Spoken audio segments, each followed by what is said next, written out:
Perkenalkan, nama saya Anggi Samuel Semerani. Saya Prodi Teknik Informatika, Stikom Tunas Bangsa Pematang Siantar. Pada hari ini saya akan membacakan tugas saya, yaitu 1. Tujuan fungsi pengarahan. Pengarahan merupakan metode untuk menyalurkan perilaku bawahan dan dalam aktivitas-aktivitas tertentu dan menghindari aktivitas lain dengan menetapkan peraturan dan standar, kemudian memastikan bahwa peraturan tersebut dipatuhi.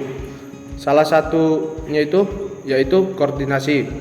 Koordinasi adalah fungsi yang harus dilakukan oleh seorang manajer agar terdapat suatu komunikasi atau kesesuaian dari berbagai kepentingan dan perbedaan kepentingan sehingga tujuan perusahaan dapat tercapai.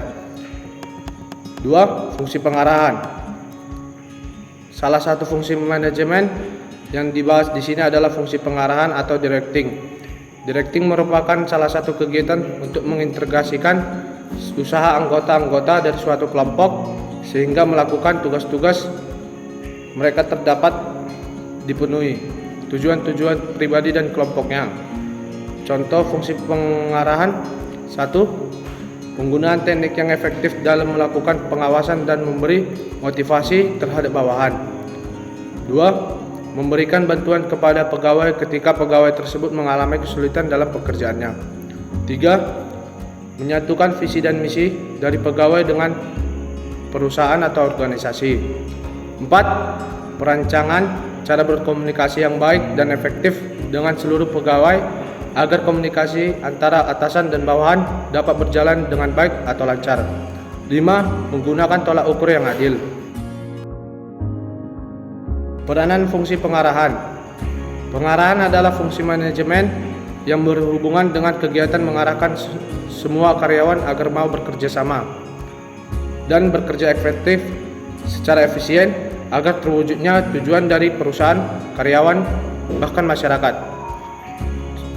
Contoh fungsi pengarahan: 1. Penggunaan teknik yang efektif dalam melakukan pengawasan dan memberi motivasi terhadap bawahan.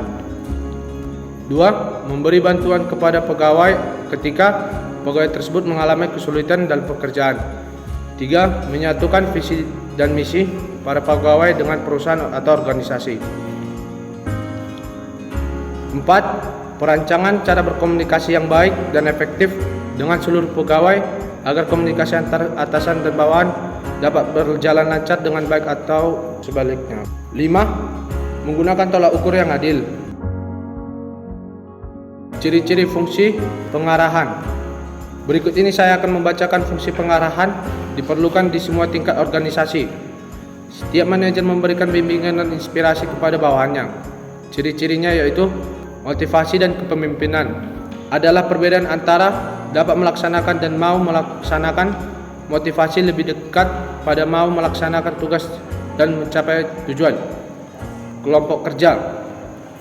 Kelompok kerja adalah kelompok yang disusun oleh organisasi dengan tujuan menjalankan berbagai pekerjaan yang terkait dengan pencapaian tujuan organisasi.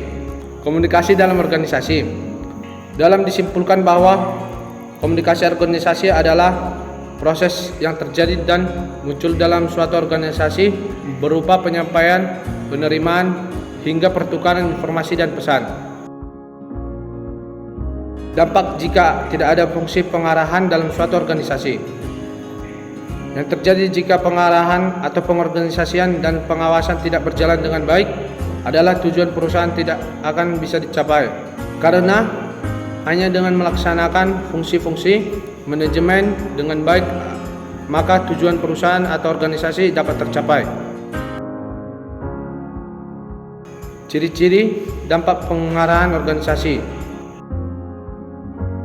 Perencanaan atau planning adalah menetapkan tujuan organisasi dan memutuskan bagaimana cara terbaik untuk mencapai perencanaan. Hal adalah pengambilan keputusan terkait tujuan dan menetapkan arahan masa depan. Tindakan dari suatu set alternatif untuk menjangkau hal-hal tersebut. Perorganisasian atau organizing adalah proses di mana rencana didirikan, dipindahkan lebih dekat dengan relasi setelah manajer menetapkan tujuan dan pengembangan rencana. Fungsi manajerial berikut adalah mengorganisasi manusia dan sumber daya lain yang digunakan dalam rencana mencapai tujuan. Pengarahan atau actuating adalah usaha menggerakkan anggota-anggota kelompok sedemikian rupa hingga berkeinginan dan berusaha untuk mencapai sasaran perusahaan dan sasaran anggota-anggota perusahaan tersebut. Oleh karena para anggota itu juga ingin mencapai sasaran tersebut. Pengendalian atau controlling adalah mengukur, membandingkan, menemukan penyimpangan dan memperbaiki kegiatan organisasi yang dilakukan untuk mencapai tujuan atau sasaran. Demikianlah pembahasan saya tentang aktualisasi dan peranan fungsi manajemen pengarahan. Apabila ada kekurangan, saya mohon maaf. Sekian, terima kasih.